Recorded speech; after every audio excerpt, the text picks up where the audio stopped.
안녕하세요, 여러분. 오늘의 천자문사자는 제30화 신복융강입니다. 신하신, 엎드릴 복, 병량기 융, 오랑캐 강이 되겠습니다. 신복은 신하가 되어 엎드린다는 말이며, 융강은 보통 오랑캐를 나타내는 말입니다. 따라서 신복 윤광을 풀이하자면 윤광과 같은 오랑캐도 신하가 되어 엎드린다가 되겠습니다. 이는 앞선 사자 애육여수와 함께하여 풀이하면 임금이 백성을 사랑으로 이끌고 가르치게 되면 윤광과 같은 오랑캐도 임금을 찾아와 신하가 되어 엎드린다가 되겠습니다. 중국은 예로부터 중원을 기준으로 해서 동서남북 이민족을 동이, 서융, 남만, 북적이라고 얕잡아 불렀습니다. 오늘날 보기에는 자기는 높이고 상대를 이렇게 존중하지 않는 것은 소인배적인 사고방식이라 할 수 있는데요. 재미난 점은 춘추전국시대 황하 유역이 아닌 이 서쪽에 있던 진, 그리고 남쪽 양자간 유역에 자리 잡았던 초나라도 당시 기준으로는 서방 오랑캐, 남방 오랑캐 취급을 받았다는 점입니다. 결국 중국을 최초로 통일한 이 진나라는 오랑캐라고 업신여겼던 나라가 되겠습니다. 윤광은 이 둘 다 서쪽 티베트족을 일컫는 말인데요. 이 융은 창과 같은 병량기를 잘 다루었기에 융이라 불리었으며, 강은 이 양을 치는 유목민을 뜻합니다. 특히 이 융은 중원을 자주 침범하였는데요. 서주가 융족의 침입으로 인해서 수도를 호경에서 낙읍으로 옮긴 사실은 유명하죠. 공자께서도 이 오랑캐도 똑같은 인간이며 이 말이 진실되고 행동에 겸양을 보인다면 오랑캐 땅에서도 충분히 도를 행할 수 있다고 말씀하셨습니다. 노노 위령공편에 이르기를 자장문행, 이 자왈, 이 자장이 행이 무엇인지 이 묻자 이 공자께서 말씀하시되 언충신 행독경, 이 말은 충직하고 신의가 있어야 하며 행동은 돈독하고 공손해야 하니 수 만맥지방 행위, 이 비록 이 오랑캐 땅이라도 행할 수 있다. 즉 오랑캐에게 가르침을 줄 수 있다는 말입니다. 은 불충신 행 불독경, 이 말에 이 충신이 없고 이 행동이 독경하지 않다면 수주리 행오제, 비록 이 고향이라 할지라도 어찌 행할 수 있겠는가? 즉 고향 땅에서조차 가르침을 행하지 못할 거라는 말입니다. 이 문장에서 이 만맥은 이 남만과 북맥, 오랑캐를 일컫는 말인데요. 보통 윤광처럼 오랑캐를 말합니다. 주리는 시골 마을을 뜻하지만 이 문장에서는 자기가 자란 이 고향 동네를 의미합니다. 이 문장은 본인의 말이 진실되고 행동에 겸양을 갖춘다면 비록 오랑캐 땅에서도 자신의 뜻을 펼칠 수 있지만, 말이 진실되지 않고 행동이 가볍다면 고향에서조차 자신의 뜻을 펼치기 힘들다는 이 말이 되겠습니다. 그럼 글자에 대해 살펴보도록 하겠습니다. 먼저 신하신을 설명드리겠습니다. 이 눈목자가 정면을 바라보는 이 눈을 그린 자형이라면은 이 신하신은 이 측면을 바라보는 이 눈을 그린 자형입니다. 그래서 이 자는 이 주위를 살피는 자라는 의미로 풀이가 됩니다. 그래서 임금을 도와 백성들을 살피는 자라는 의미로 신하를 뜻하게 됩니다. 또한 옛날 노예의 경우에는 그 표식으로 눈의 한쪽에 이 일자 흉터를 이렇게 새기는 풍습이 과거에 있었는데요. 이 소전자행이 마치 이 눈에 일자 흉터를 이렇게 새긴 걸로 이 풀이가 되면서 노예라는 뜻이 추가가 됩니다. 그런데 시는 보통 이 남자 노예를 뜻하였습니다. 여자의 경우에는 이 첩으로 따로 불렸습니다. 첩자 역시 이 매울신과 여인의 합자로서 문신을 새긴 이 여자, 얼굴에 문신을 새긴 여자를 뜻하는 자형입니다. 오늘날 신하신의 의미는 신하, 백성, 하인, 포로, 노예 등 다양한 뜻을 갖고 있습니다.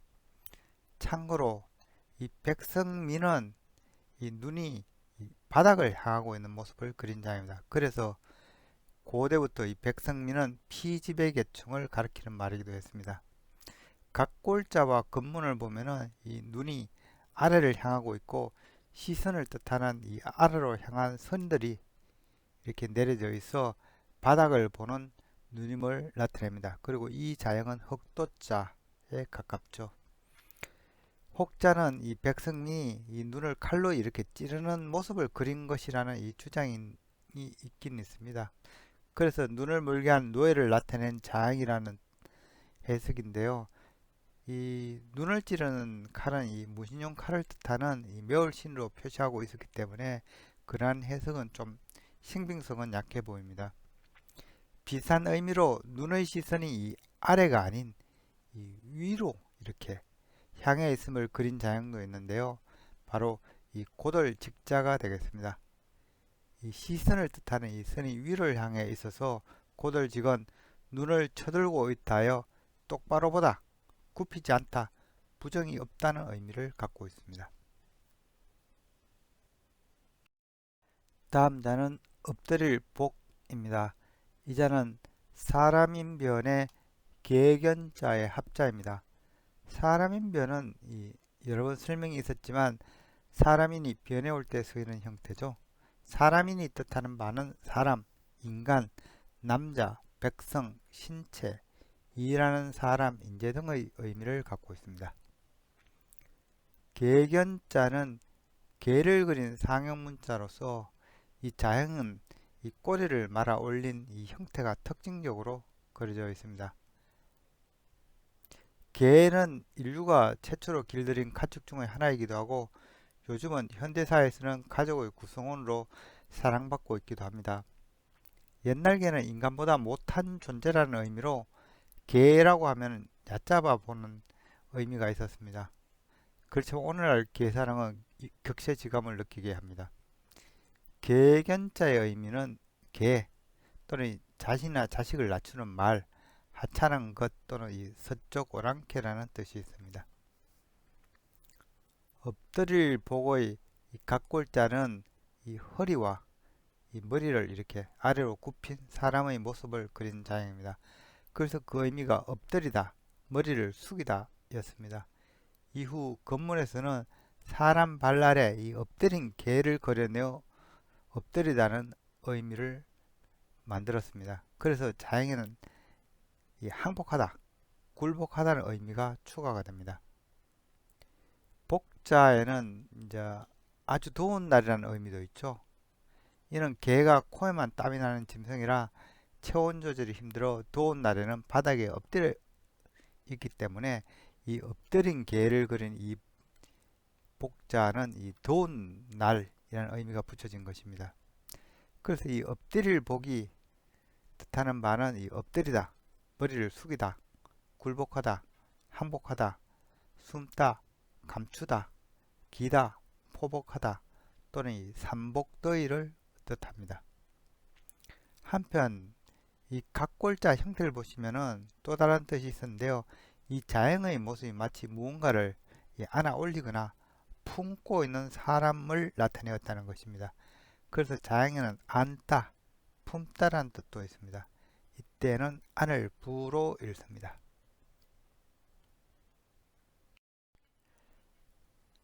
다음 자는 병장기융입니다. 이 자는 가복갑과 창가자의 합자입니다. 가복갑은 앞서 28화에서 한번 설명을 했었죠. 이자는 딱딱한 갑옷을 그린 자형입니다. 인류 최초의 갑옷은 이 동물의 넓적한 뼈를 잘라 이어붙인 것이었는데 각골 자형은 이 넓적한 판을 이어붙인 것을 그린 것입니다. 혹은 간단하게 이어붙인 이 십자형 자국만으로 갑옷을 이렇게 표시하기도 합니다. 그래서 갑옷 또는 이 딱딱한 껍질을 의미했는데요. 한편 이 검문자형에서는 이 사각판 아래로 이렇게 막대가 이렇게 내려서게 되는데 이는 이 딱딱한 판을 세우는 방패로 사용했기 때문입니다. 이렇게 자형의 형태가 바뀌다 보니 새로운 뜻이 생겨나게 되는데요. 즉 딱딱한 이 껍질을 깨고 뭔가가 이 뿌리가 이렇게 아래로 혹은 이 삭이 발하는 것으로 본 것입니다.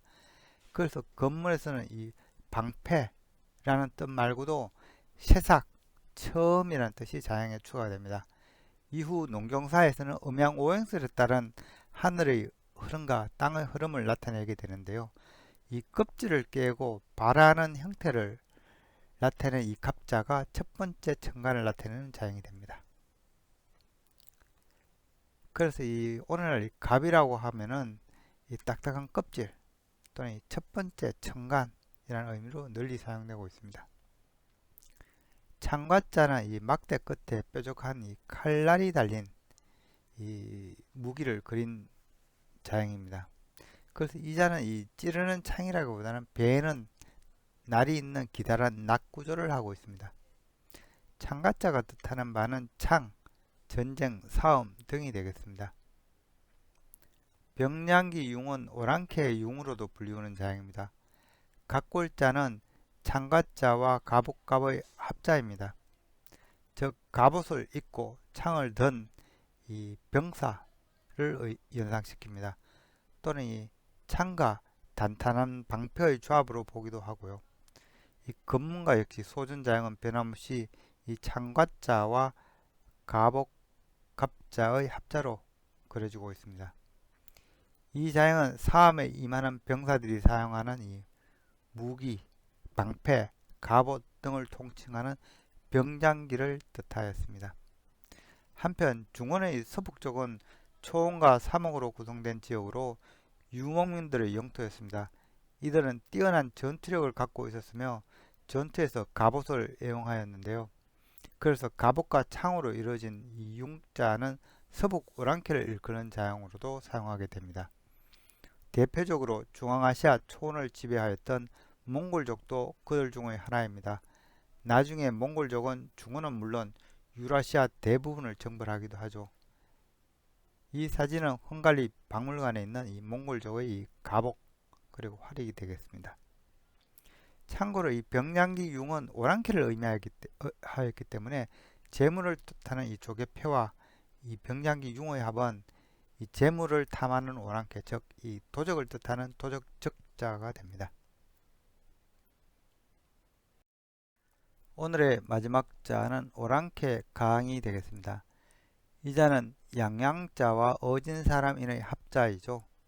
양양자는 이 뿔 달린 양의 머리를 그린 자형입니다. 양은 인간들에게 털, 우유, 고기, 뿔 등 많은 이로운 것들을 제공하는 이 평화로운 짐승이기 때문에 상스럽다는 의미도 있고 이 풀 뜯는 양의 모습에서 배회하다, 바라보다는 의미도 있습니다. 이런 연유로 양이 선한 짐승이란 믿음이 있어 고대에는 이 때묻지 않은 이 양을 제물로 많이 올리게 됩니다. 그런데 동북아시아에서 나온 각골 자형을 자세히 보면은 이 형태는 양이라기보다는 염소과의 사냥에 가깝게 그려지고 있습니다. 이 양양자가 뜻하는 바는 양, 상스럽다, 배회하다, 바라보다, 자세하다 등이 되겠습니다. 어진사람이는 사람의 하반신을 그린 자형이라 각골자부터 있었다고 할 수 있습니다만 대부분 다른 자형의 구성차로 많이 사용이 됩니다. 예로서 어떤 빛광, 형형, 면할 면자의 이 검은 자형들을 보면은 이 받침이 어짐사람인 형태를 띠고 있습니다. 어진사람이는 자형의 받침으로 들어가서 이 자형이 이 사람을 나타내는 것임을 나타냅니다. 그러나 오늘날과 같이 어진 사람이니 이 단독 자형으로 나타나게 된 것은 이 해서에 이르러서 이 아야자의 간자체로 쓰이게 되면서입니다. 오랑캐 강은 이 서북 고산지대에 사는 티베트 강족을 의미하는 자형입니다. 서북 초원지대 끝에는 고산지대가 나타나는데요. 강족은 이 목축으로 살아갔다고 합니다. 그래서 오랑캐 강은 양의 머리를 한 이 사람인의 형태를 띠고 있습니다. 산악지대에 산다고 해서 각골 자형 중에는 이 받침에 이 매산자가 들어간 형태도 곧잘 나옵니다. 오랑캐 강이 뜻하는 바는 오랑캐, 티베트족, 굳세다, 강하다, 굶주리다 등이 되겠습니다.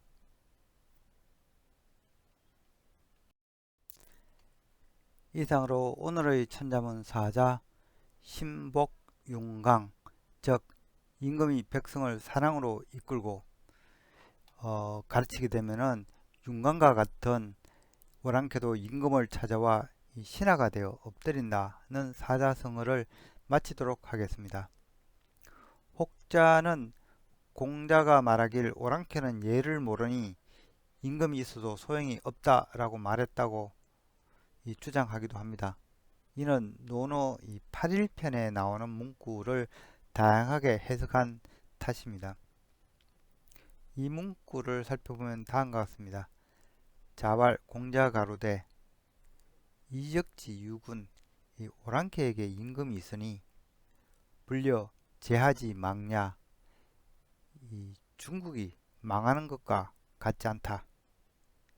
이적은 동이와 북적을 합친 말로서 역시 오랑캐를 뜻합니다. 제하는 이 우왕이 세운 하나라에서 나온 말인데요. 중화인들은 이 오랑캐를 동이, 북적, 남만, 서용이라 폄하하였지만 이 중원 전체를 부를 때는 이 제하라고 불렀습니다. 그래서 제하라고 하면은 중국 혹은 이 한족을 지칭하는 말입니다.